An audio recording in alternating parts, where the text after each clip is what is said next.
মায়ের পাগল বিদেশ থেকে আসছে, কিন্তু কে বুঝাবে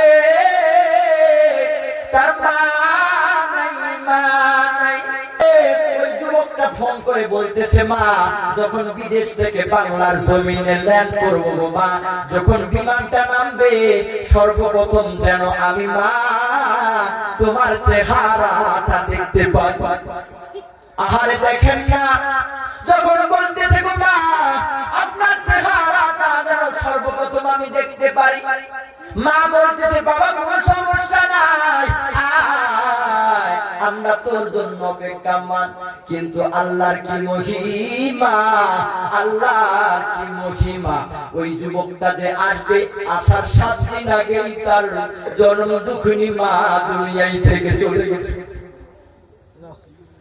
তার জন্ম দুঃখিনী মা, ওই সন্তান আসার 7 দিন আগেই দুনিয়ায় থেকে চলে গেছে। সন্তান 3 দিন পরে ফোন করেছে, আব্বা মায়ের কাছে একটা বার ফোনটা লইয়া যা, মায়ের সাথে একটা বার কথা বলবো। মা কেন এত নিষ্ঠুর হইল, প্রতিদিন না আমার সাথে কথা বলে, এখন কেন বলে না? বায়াতের ভিতরে একটু টাচ দিতে হবে। আল্লাহ রাব্বুল আলামিন বললেন, ওয়া কাদা রাব্বুকা আল্লা তা'বুদু ইল্লা ইয়্যাহু ওয়া বিল ওয়ালিদাইনি ইহসানা। তোমরা আল্লাহ তাআলা ছাড়া কারো ইবাদত বندگی করো না, কিন্তু এরপরই তোমরা তোমাদের মাতা-পিতার সাথে ভালো ব্যবহার করো, সৎ আমল করো, মা বাবার সাথে ভালো ব্যবহার করো। আরে যুবক বড় কষ্ট লাগে রে যখন তুই তোর মা বাবাকে কষ্ট দে, অনেক কষ্ট লাগে রে যুবক। সেই দিন একটা মাকে জিজ্ঞাসা করলাম, মা আইরে বৃদ্ধাশ্রমে পড়ে আছে, মা আপনার কি সন্তান নাই? কই বাবা রে তার বড় বড় চাকরিজীবী, কিন্তু দুঃখের বিষয় তারা আমাকে বাড়ির ভিতরে থাকতে দেয় নাই, বৃদ্ধাশ্রমে রেখেছে। কিরে যুবক, একটা ছোট্ট একটা পেটের মধ্যে তোর মা বাবা রাখতে পারলো, তোর মা একটা ছোট্ট একটা পেটের ভিতরে রাখতে পারলো, দুঃখের বিষয় বড় হওয়ার পরে একটা ঘরে তোর জায়গা হলো না, মাটাকে ঠিক মতো খানা দিতে পারো না, একা একাই গভীর রাতে এসে বউটার সাথে আনন্দ সহকারে আবেল কমলা গুলো খাইলা, কিন্তু একটা আবার চিন্তা করলে না যেই বাবা রে তোর আমার জন্য কি পরিমাণ কষ্ট করেছে। আরে যার মা নাই তার মতো দুঃখী কি নাই। আহারে দেখেন তো এই ময়দানে এমন আমার আব্বাজি আছে যার মা নাই, যার বাবা নাই, ওই মানুষটার সামনে এই কথাগুলো বললে এমনিতে দেখবেন চোখে পানি ঝরবে।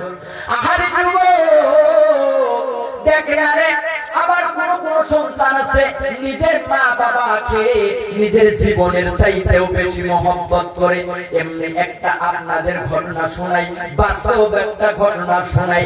একজন আল্লাহর বান্দা যখন সংসারের ভিতরে অভাব দেখা দিল, এবার মা বাবার সাথে, মা বাবা হইল গরিব, গরিব সংসারে চলাফেরা করতেছে, সংসারে সকালে খাবে, সকালে যদি খায় দুপুরে খাওয়ার জন্য আর কোনো কিছু নাই।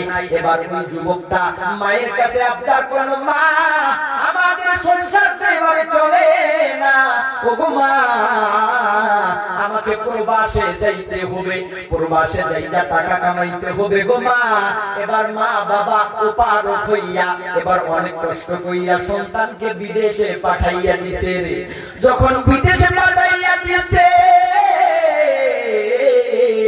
ওই সন্তান এবার বিদেশের ভিতরে 1 বছর যায়, 2 বছর যায়, 3 বছর যায়, 4 বছর যায়, এরকম করে করে 9-10 বছর হয়ে গেছে।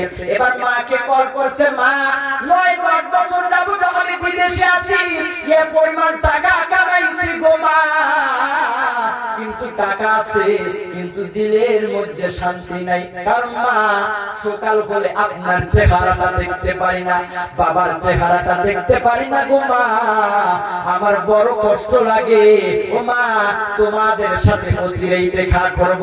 মা বাবা বলতেছে, বাবা 9-10 বছর যেহেতু বিদেশের মধ্যে আছিস, আয় এবার চলে আয়। এবার ওই সন্তান বলতেছে, মা আর মাত্র কয়েক মাস পর মা গো বাংলার জমিনে যাব, তারপর তোমাদের সাথে দেখা করব।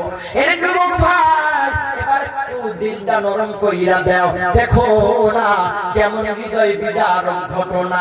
আহারে ওই যুবক এবার মা বাবার জন্য দেখা করার জন্য আসবে। এবার মা বাবাকে কল করছে, আম্মা গো, ও মা, আপনার জন্য একটা স্বর্ণের হার নিয়েছি। যখন আমরা ওভাবে ছিলাম তখন আমাদের সংসারে অনেক কিছু ছিল। মা বিদেশ থেকে একটা অনেক দামি হার কিনেছে, আপনার চেহারার মধ্যে, আপনার গলায় অনেক সুন্দর মানাবে। মা ডাক দিয়া বলে, রে বাবা, তোর স্বর্ণের হারের দরকার নাই, তোর কোটি কোটি টাকার দরকার নাই, তবে বাবা আল্লাহ তাআলা যেন তোকে সুস্থ আকারে ফিরে নিয়ে চলে আসে, এটাই দোয়া করি। আহারে ওই যুবক যখন চলে আসবে, আসার পরে যখন চলে আসবে, এবার বাবাকে কল করছে, আব্বা গো, আপনার জন্য একটা দামি পাঞ্জাবি কিনছি, আপনার শরীরে অনেক সুন্দর লাগবে। বাবা বলতেছে, আয় বাবা, চলে আয়, আর মাত্র কয়েকদিন চলে আসবে।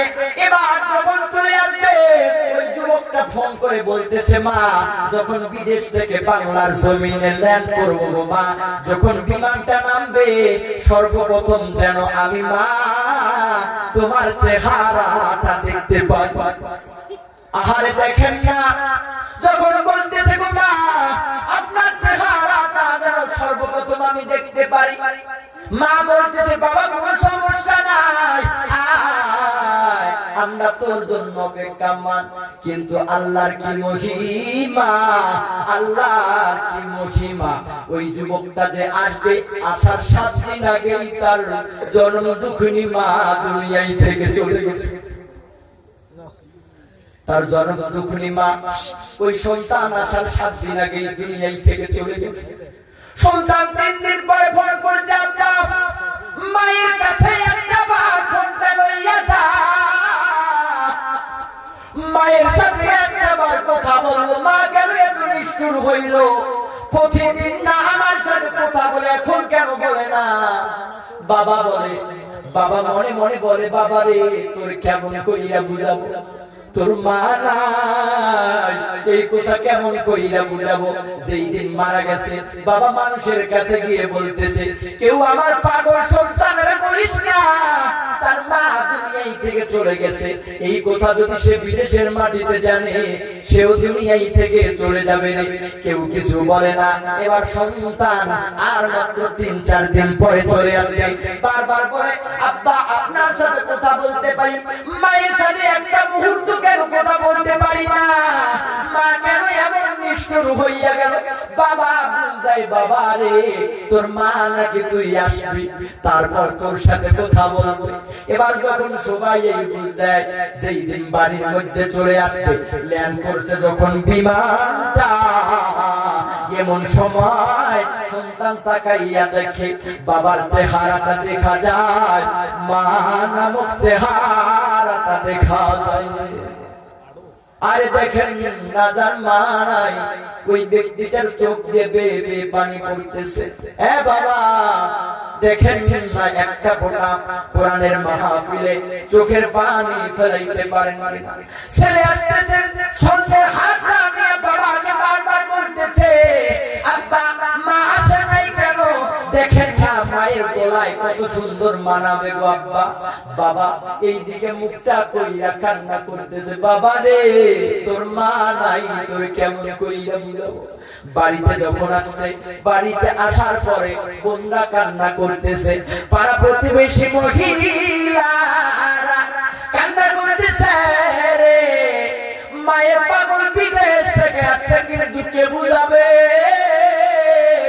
তার মা নাই, মা নাই।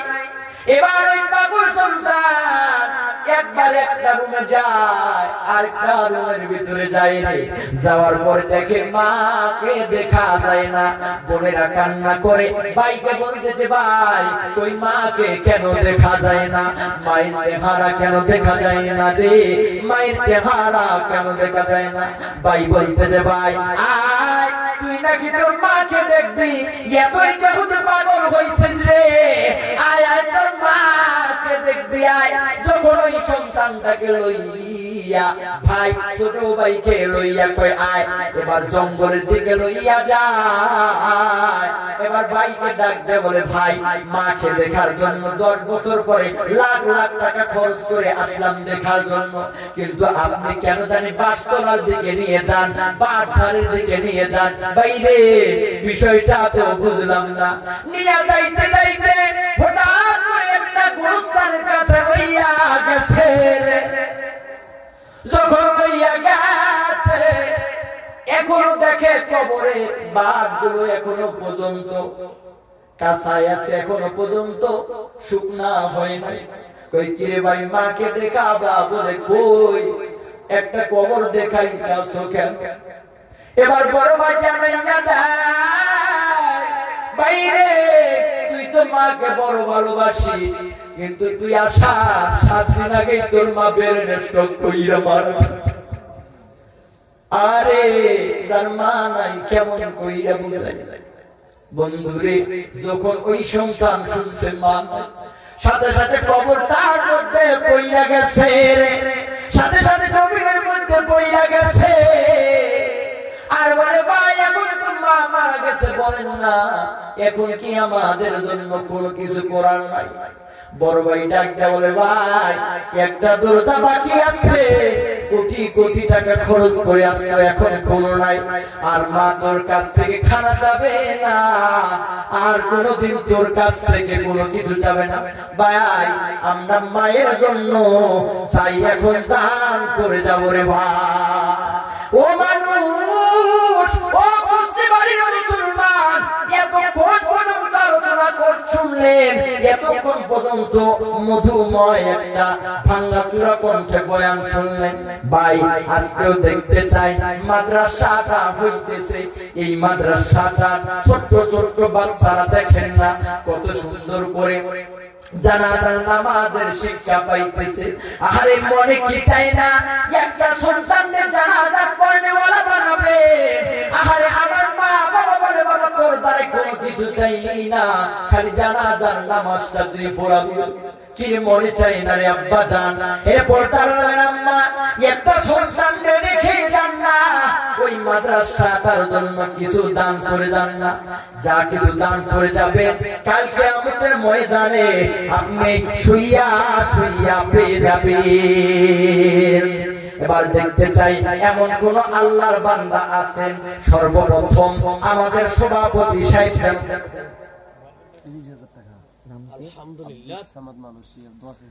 আব্দুস সামাদ মালয়েশিয়া 30,000 টাকা দান করেছেন। আল্লাহু আকবার বলেন না? আরো বলবেন আল্লাহু আকবার। এই মাদ্রাসার সভাপতি 30,000 টাকা দান করেছেন। ওগো আল্লাহ, আব্দুস সামাদ সাহেবের 30,000 টাকা আপনি কবুল কইরা না।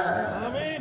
দিয়েছো মালার দিও কাউয়া মাওলা নিও না, দিয়েছো মালার দিও কাইরা মাওলা নিও না, নবীজিকে না দেখাইয়া মরণ তুমি দিও না। আল্লাহ ধন দিয়া দেখে মন কাইরা দিতে কতক্ষণ, আল্লাহ যখন দিয়া দিব কুল পাবি না, আল্লাহ যখন দিয়া দিব কুল পাবি না, আল্লাহ যখন কাইরা নিব টের পাবি না।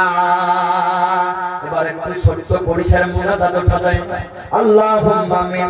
আল্লাহ গো তোমার আব্দুস সামাদ সভাপতি সাহেব মালয়েশিয়াতে 30,000 টাকা দান করেছে গো মালিক আল্লাহ। আল্লাহর বান্দা জানে দুনিয়াতে কোনো কিছু নাই, এই 30,000 টাকায় বিনিময়ে এমন হইতে পারে ছোট্ট ছোট্ট সন্তানেরা পড়বে, আর আল্লাহর বান্দা যখন ইহকালে থেকে পরকালের দিকে রওনা হয়ে যাবে আল্লাহর বান্দা সওয়াব পাইতে যাবে। আল্লাহ সভাপতি সাহেবের 30,000 টাকা দান কবুল করে নেন, সভাপতি সাহেবের সংসারে শান্তি দিয়া দেন, সকলকে সুস্থ রাখেন। আল্লাহুম্মা আমিন।